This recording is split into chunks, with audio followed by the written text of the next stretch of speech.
지난주부터 로마서에 대한 부분들을 같이 공부하고 있고, 이 로마서에 대한 부분들이 각 구역 예배 때 함께 나눠질 때에 하나님께서 우리 성도들이 믿음으로 견고케 되어지는 아름다운 축복이 있기를 간절히 소원합니다. 이 로마서는 핵심 교리는 믿음으로 의롭다 되어지는 이신칭의라는, 한번 따라해 볼까요? 이신칭의, 믿음으로 의롭게 되어지는 이 놀라운 축복의 교리가 우리가 믿고 있는 교리인데, 로마서에 핵심적으로 잘 나타나 있고, 우리가 그것을 우리가 지난주부터 계속해서 배워나가고 있습니다.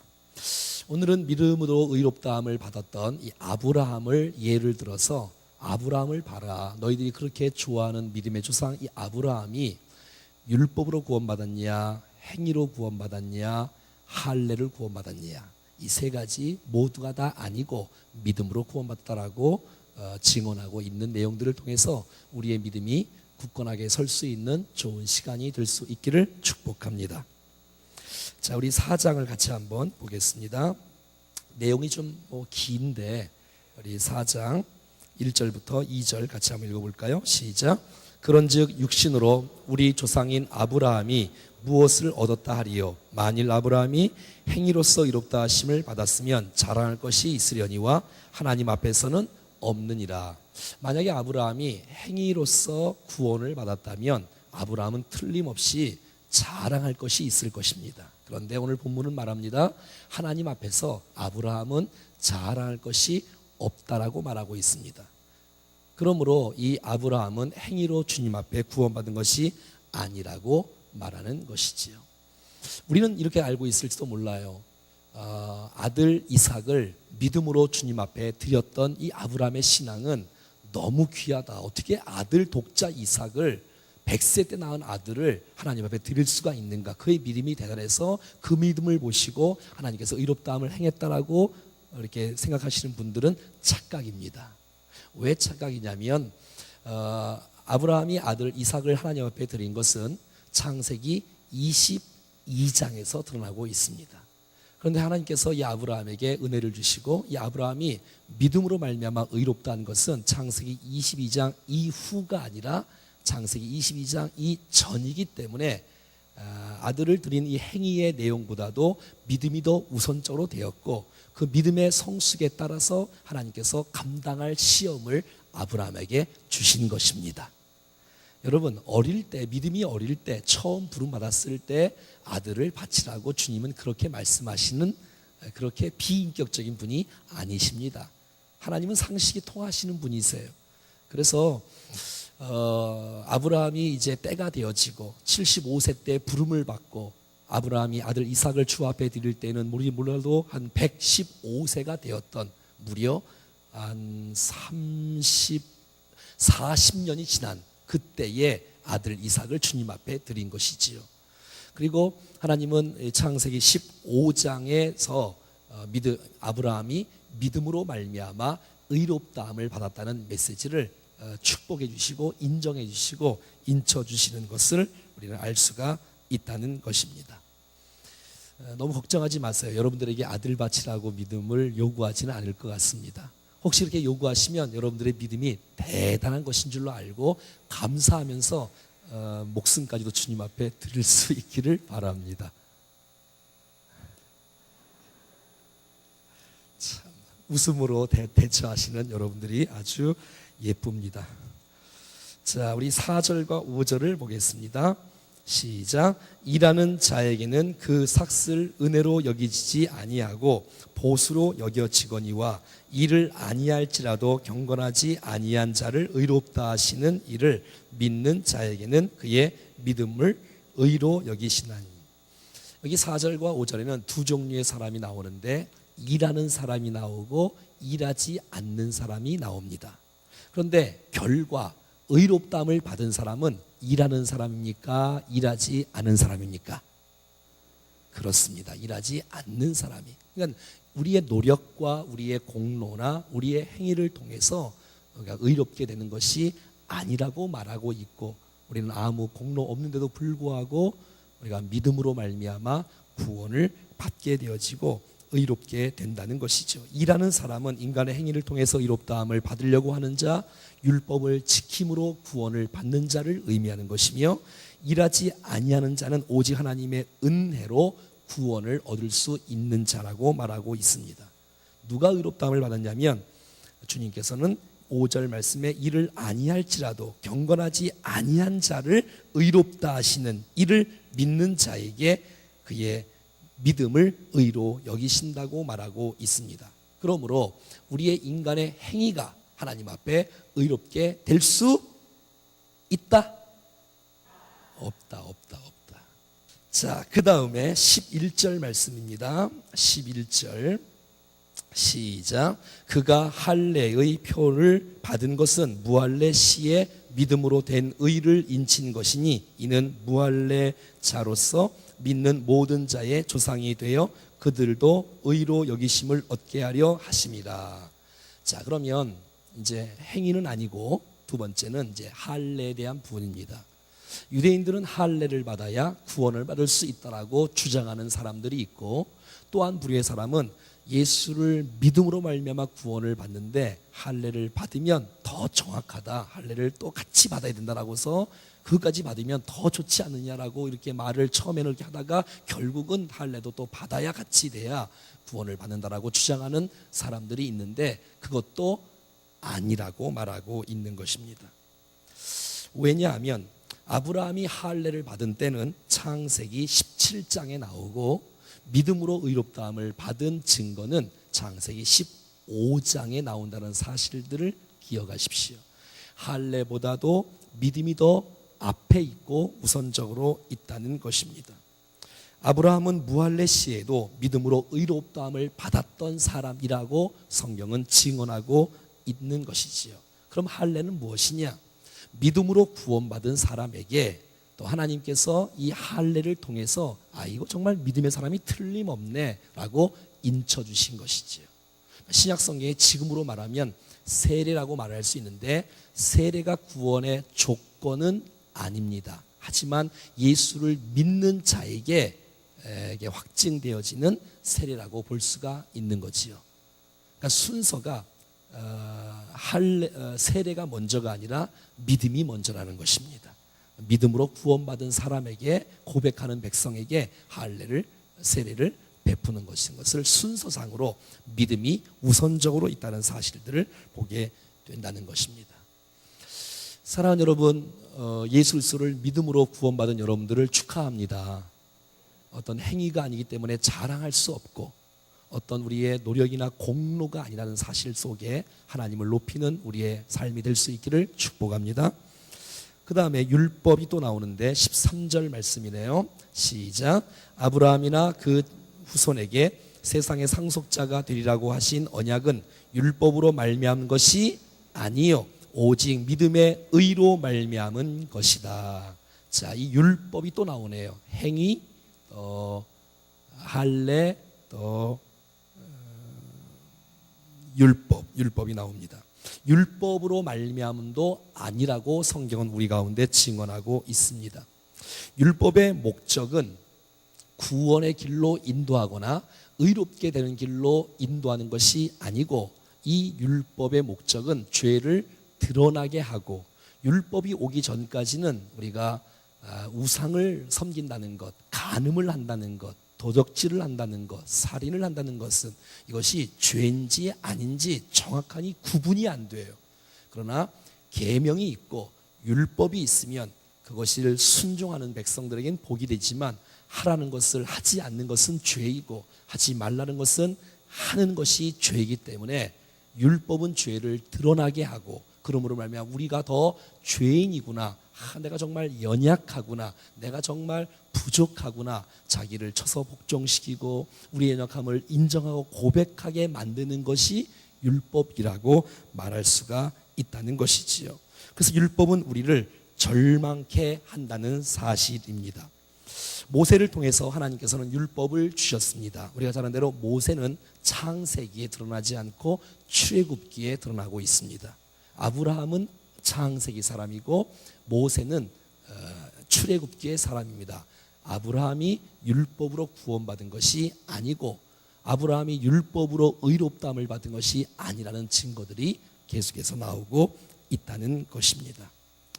그래서 믿음으로 구원받은 이후에 율법이 나중에 들어오게 되어지는 것이지요. 여러분 5장 20절 말씀 한번 읽어볼까요? 로마서 5장 20절 같이 읽어볼까요? 시작. 율법이 들어온 것은 범죄를 더하게 하려 함이라. 그러나 죄가 더한 곳에 은혜가 더욱 넘쳤나니. 율법을 통해서, 이 말을 오해하지 마세요. 율법이 들어온 것은 범죄를 더하게 하려는 함이라는 말은 율법을 통해서 우리의 죄가 명백하게 드러났다는 것을 증거하고 있는 것입니다. 율법이 가는 곳마다 죄가 드러나는 것입니다. 죄인임을 깨닫고 또 스스로 구원에 이를 수 없다는 사실을 깨닫게 되어지고, 그래서 그 율법은 결국 하나님께서 우리 가운데 제시하신 구원의 방법인 예수 그리스도를 믿게 하는 데 있는 것이지요. 그것이 우리를 예수 믿게끔 하는 것은 아니지만 율법을 통해서 자기 절망, 자기 낙심, 자기 포기가 되어진 사람이 이제 나로서는 안 되는구나, 나로서는 구원을 얻을 수 없구나, 오직 예수 그리스도밖에 없구나라는 사실들을 믿음으로 붙잡고 나올 수가 있게 된다는 것입니다. 그래서 결국은 예수를 믿는 쪽으로 가게끔 하는 것으로 율법이 사용되어진다는 것을 알 수가 있는 것이지요. 자신에 대해 절망하는 사람, 이 사람은 축복된 인생이며 그런 인생은 예수를 믿을 가능성이 많습니다. 인생을 살면서 자기가 죄인임을 고백하지 않고 인정하지 않고 자기를 절망한 적이 한 번도 없는 사람은 예수를 믿어도 믿는 게 아닙니다. 여러분, 진짜 예수를 믿는 사람은 율법을 통해서 자기의 얼마나 하나님 앞에 내가 험악한 죄인 것을 깊이 있게 깨닫는 것이 복음이고 깨닫는 것이 축복이고, 그런 사람이 예수를 믿게 되어지는 축복이 있다는 것입니다. 나는 도대체 왜 이럴까? 나는 이렇게 죄를 어떻게 해결을 할까?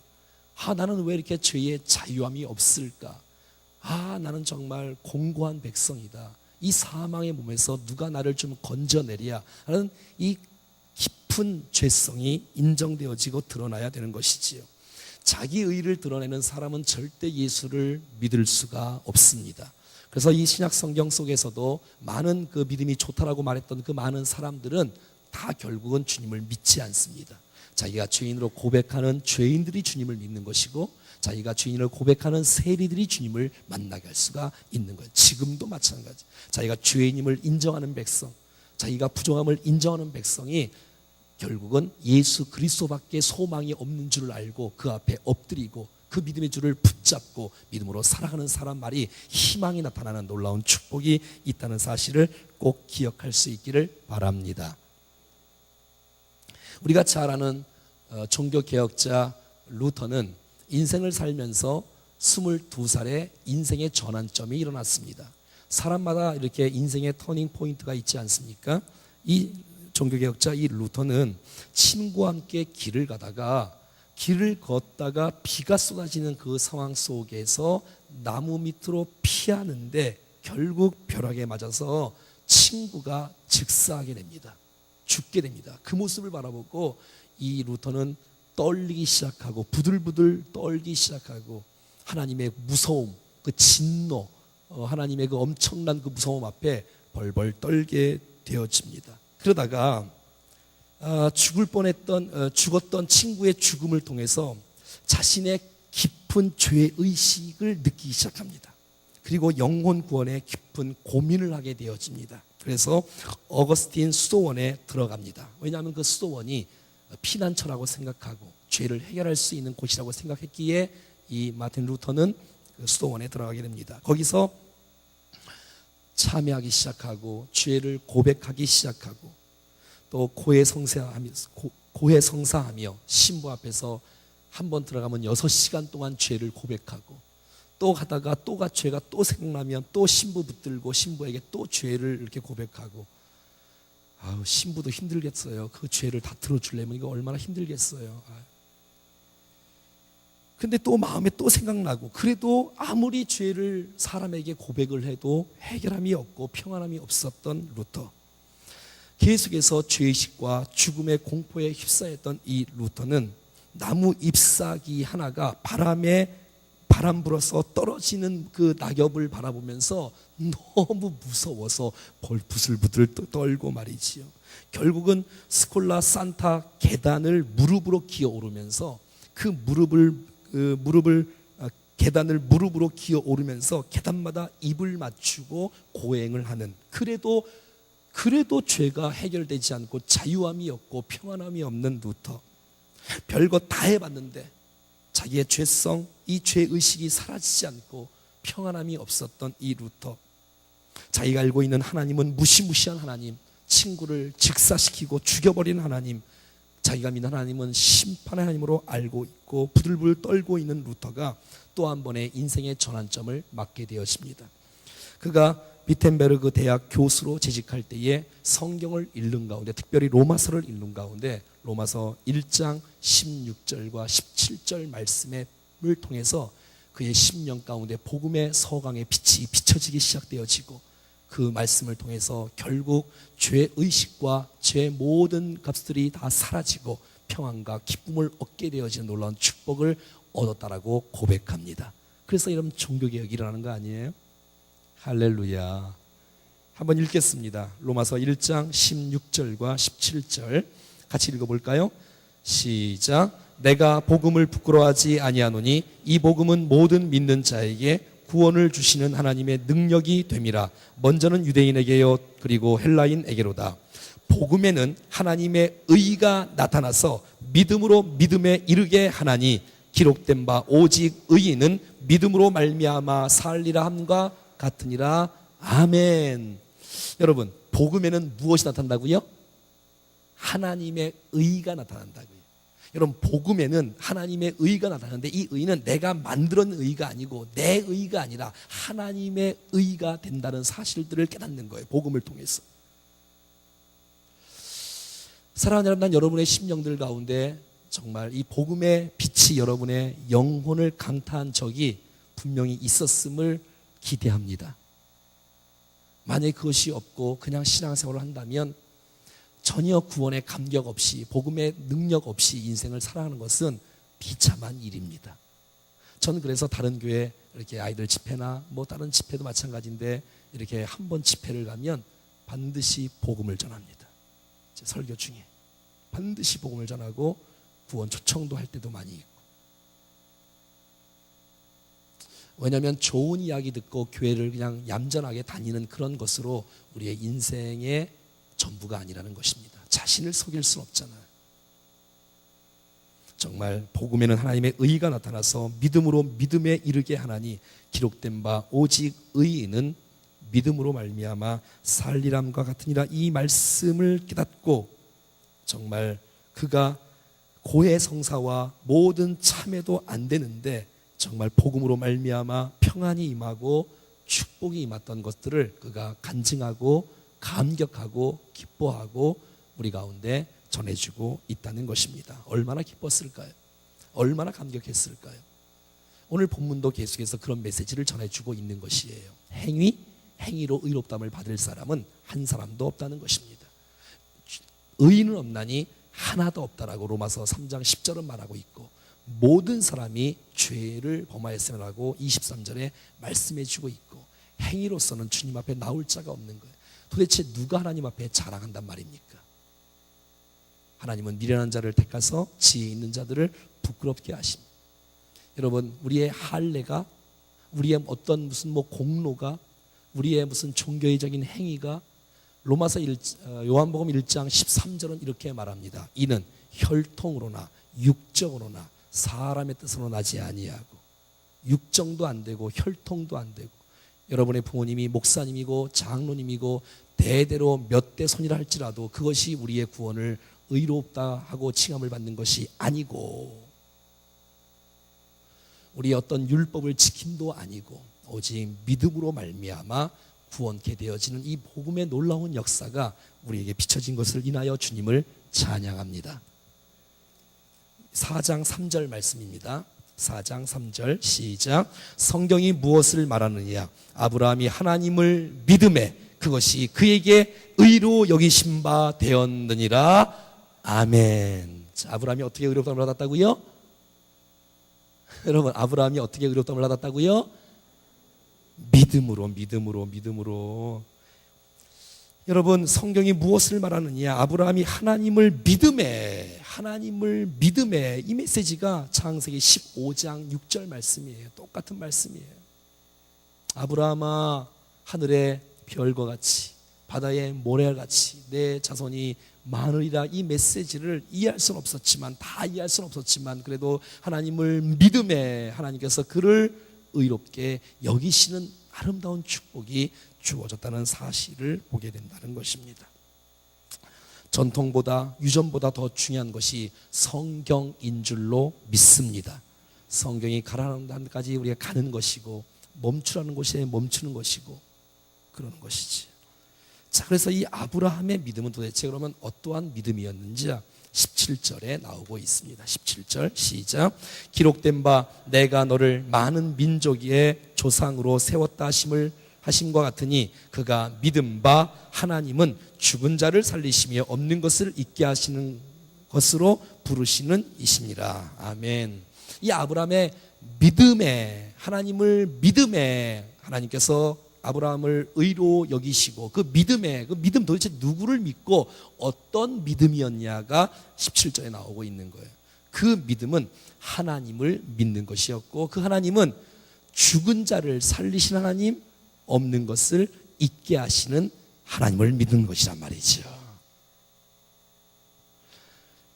얼마나 감사합니까, 여러분?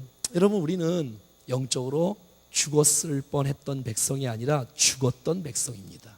그런데 하나님께서 너와 죄와 허물로 죽었던 우리를 살리셨습니다. 그러니까 죽었던 우리를 살리신 그 하나님을 믿는 것입니다. 얼마나 감사해요. 하나님이 말씀하시는 그 말씀 말이에요. 내 자손이, 내 후손이 하늘의 별과 같이 땅의 모래와 같이 번성하고 많으라는 이 메시지가 지금은 한 자녀도 없는 상황인데도 불구하고 약속하시는 주의 하나님의 말씀을 믿고 나가니 하나님께서 그 하나님을, 아브라함이 하나님을 믿음에 하나님께서 그를 의롭다고 여기시고 있다는 것입니다.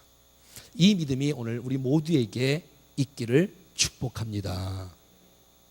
사랑하는 여러분, 지금은 우리의 인생 가운데 없는 분들이 있을 것입니다. 우리의 인생 가운데 연약한 분들이 있을 거고 넘어진 분들이 있을 거고 병든 분이 있을 것입니다. 가난한 분들이 있을 거고 힘들어하는 분들이 있을 것입니다. 하지만 여러분 기억하십시오.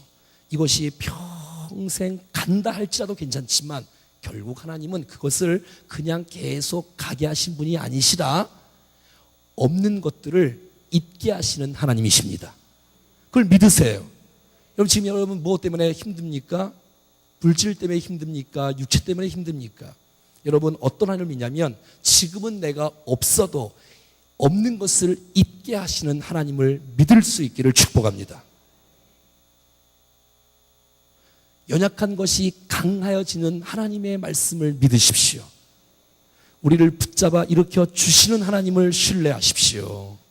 왜? 그 하나님은 없는 것을 있게 하시고 죽은 자를 살리시는 그 하나님을 믿는 이 믿음을 하나님께서는 귀하게 보신다고 말씀해 주고 있다는 것입니다. 오늘 하나님께서 하나님 말씀을 통하여 성령께서 이 말씀이 여러분의 심령 속에 잘 박힌 모처럼 믿어지는 은혜가 있기를 축복해요. 지금은 내가 불안하지만, 지금은 내가 연약하지만, 지금은 내가 두렵지만, 주위를 살펴봐도 별로 보이는 것이 없고 미래에 소망이 없는 것 같지만 하나님께서 오늘 우리에게 약속하신 그 약속의 말씀을 믿음으로 받을 수 있다면 여러분 절망하지 않고 감사하며 믿음으로 일어날 수 있다는 것입니다. 여러분 믿는 하나님, 여러분 시시한 하나님이 아니라 없는 것을 있게 하신 하나님인 줄로 믿습니다. 죽은 자를 살리시는 하나님인 줄로 믿습니다. 성경이 그렇게 지금 말해주고 있는 것입니다. 여러분, 그래서 나 없는 거 묵상하지 마세요. 나 부족한 건 너무 묵상하지 말고 죽은 자를 살리시고 없는 자를 있게 하시는 하나님을 묵상하십시오. 반드시 좋은 때가 있을 것입니다. 믿어도 괜찮아요. 그리고 혹시 그리고 천국 가면 더 좋은 것이 예비됩니다. 여러분, 이 하나님을 붙잡으세요. 얼마나 놀라워요.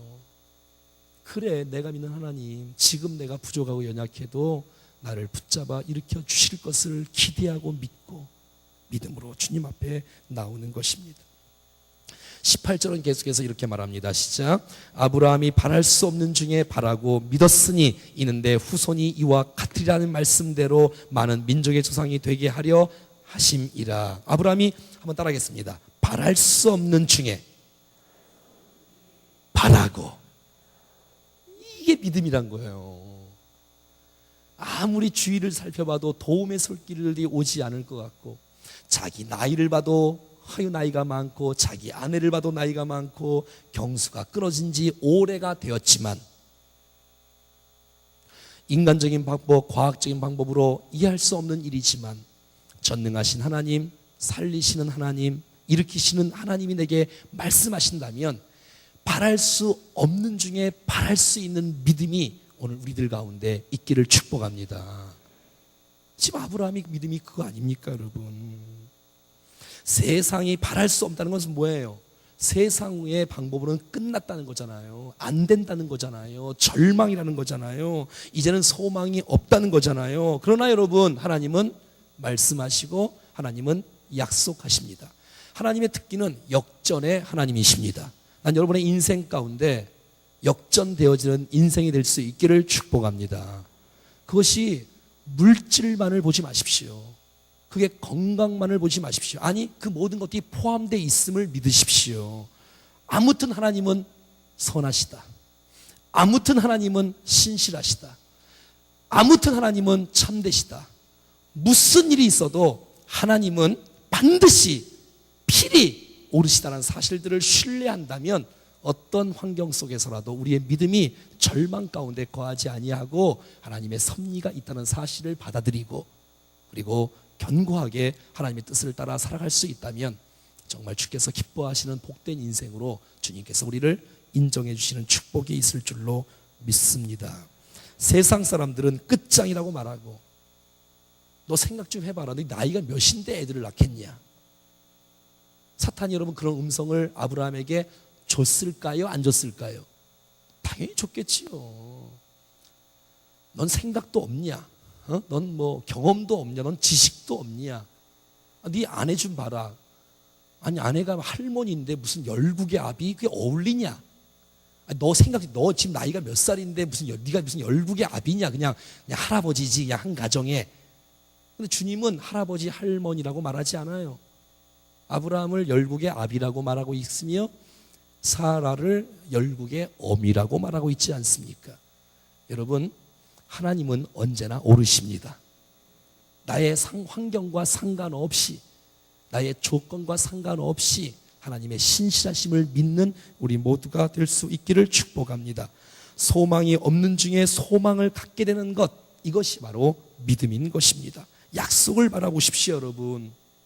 하나님을 기대하십시오. 하나님은 우리들을 하나님의 방법으로, 하나님의 선으로 우리를 이끌어 주실 것입니다. 여러분, 꿈이 없는 백성은 절망합니다. 꿈이 없는 백성은 열정이 없습니다. 힘이 없습니다. 여러분, 여러분의 개인의 소망을 가지시고, 여러분의 가정의 소망을 가지시고, 여러분의 직장의 비전을 가지시고, 여러분 우리 교회와 우리의 구역 가운데 비전을 품으십시오. 주께서 우리의 교회를, 우리의 가정과 우리의 인생을 어떻게 일하실지 여러분 기대하세요. 꿈을 꾸세요. 제가 믿음 설교하고 사랑 설교한다고 믿음 소망만 붙잡지 말고, 이제 또 끝나고 나면 또 제가 비전 설교 또 하겠지요. 여러분, 바랄 수 없는 중에 바라는 믿음이 오늘 우리들 가운데 있기를 원합니다. 그러면 절망하거나 낙심하지 않습니다. 소망이 있는 자에게는 낙심이란 존재하지 않습니다. 믿음으로 일어납니다. 주를 바라보고 전진합니다. 할렐루야.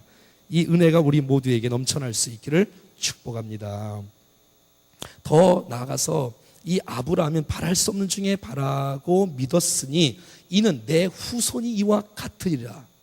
참, 내 후손이 이와 같으리라. 그러니까 여러분, 이 아브라함의 후손을 통해서 놀라운 일들이 일어난다는 거예요. 자, 어떤 일들이 일어나 봐요? 한번 성경 찾아봐요. 이 로마서의 축소판, 믿음으로 구원받는다는 이 메시지의 성경이 또 하나 있는데 어딘지 아십니까? 갈라디아서입니다. 이 로마서의 축소판인 이 갈라디아서 3장 6절은 이렇게 말합니다. 한번 찾아볼까요? 갈라디아서 3장 16절이네요. 자, 같이 한번 읽어봐요. 갈라디아서 3장 16절 말씀입니다. 16절 시작. 이 약속들은 아브라함과 그 자손에게 말씀하신 것인데 여럿을 가리켜 그 자손들이라 하지 아니하시고 오직 한 사람을 가리켜 내 자손이라 하셨으니 곧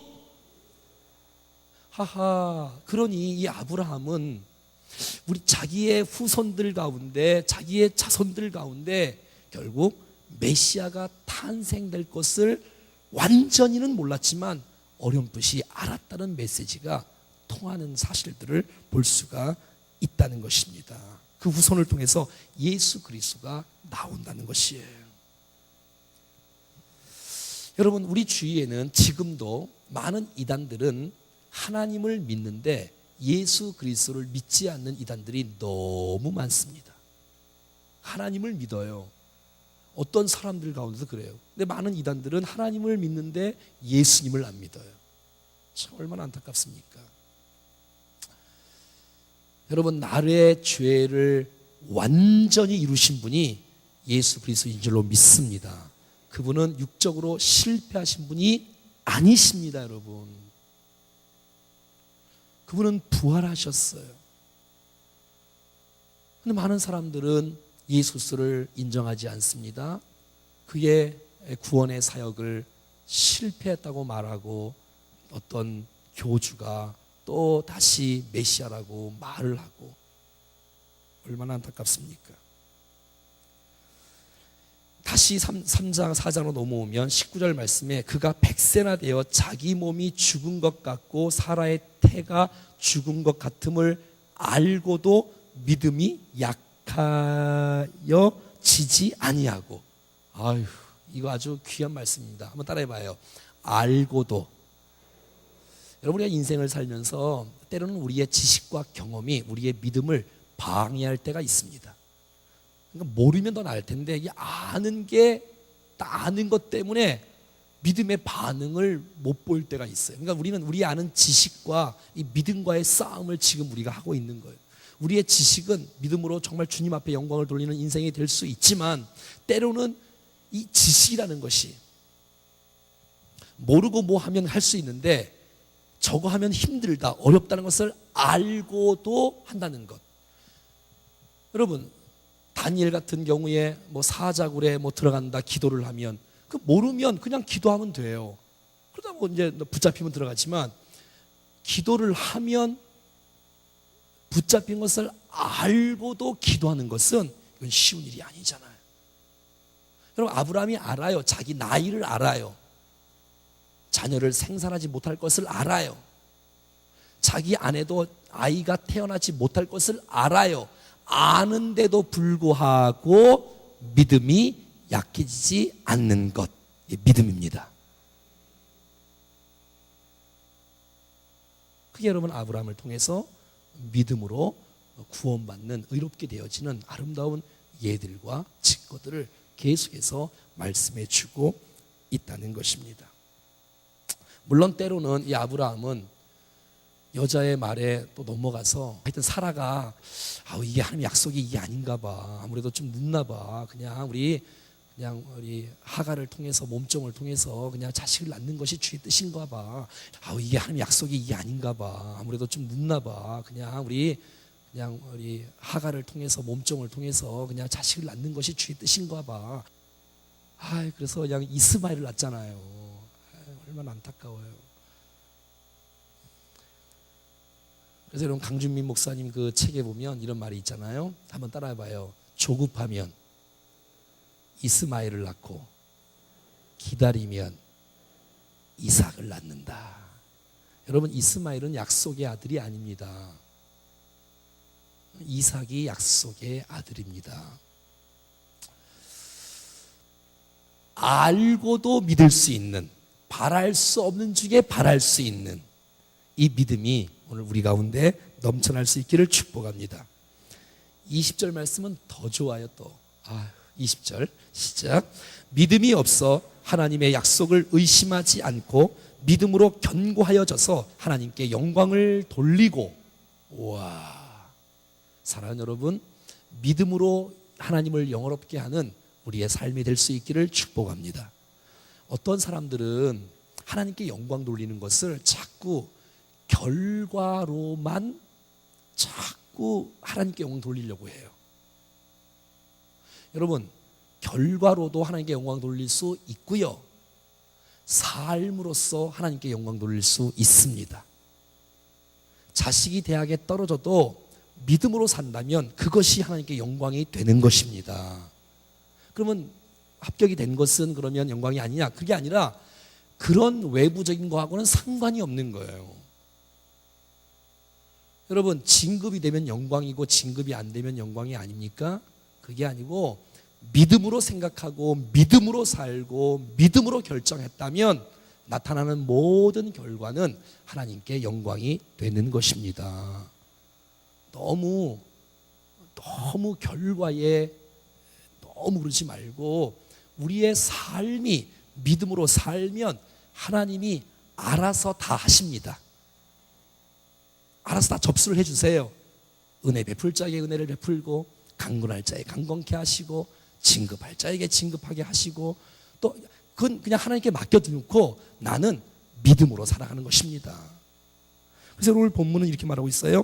믿음으로 의심하지 않고, 하나님의 약속을 의심하는 그렇게 믿음이 없는 사람처럼 살지 말고 믿음으로 견고하여져서 하나님께 영광을 돌리며 인생을 살 것을 말해주고 있다는 것입니다. 사랑하는 여러분, 여러분의 상황이 어려워도, 여러분의 상황이 고난이 있어도 그 상황 때문에 흔들리지 말고 믿음의 줄을 붙잡고 계속해서 믿음으로 살 수 있다면 하나님께서 그 믿음의 그 삶을 통해서 영광을 받으신다는 사실들을 꼭 기억할 수 있기를 축복합니다. 괜찮아요. 잠시 가는 인생입니다. 괜찮아요. 뭐 성공해봤자 뭐 얼마나 성공을 하시려고.